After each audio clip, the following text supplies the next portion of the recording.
माननीय देवेंद्रजी फडणवीस यांनी माझ्या व्यवसायावर जी टीका केली त्यात ते अर्धसत्य बोलले।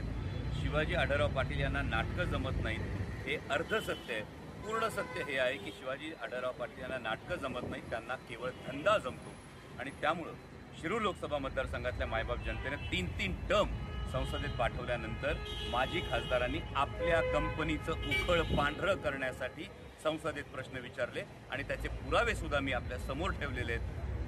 त्या पुराव्यांवर माजी खासदार काहीही बोलत नाही, विषयांतर करत असताना त्यांची धांदल उडते। अशा उमेदवाराचं समर्थन देवेंद्रजी फडणवीस करणार का? आत्ताशी तर ट्रेलर दाखवलाय, अजून पूर्ण पिक्चर बाकी आहे। माझी देवेंद्रजी फडणवीसांना विनंती आहे की तो सगळा प्रश्नांचा जो बंच आहे मी आपल्यालाही पाठवतो आणि त्यानंतर आपण यावर निर्णय घ्या की या पद्धतीच्या उमेदवाराचं आपण समर्थन करणार का। दुसरी गोष्ट, आपण माझ्या व्यवसायाविषयी जे बोलताय त्यावरून खरं तर माननीय देवेंद्रजी, मी रात्रीचा वेश बदलून तर कुठे जात नाही, पण त्याही पलीकडे जाऊ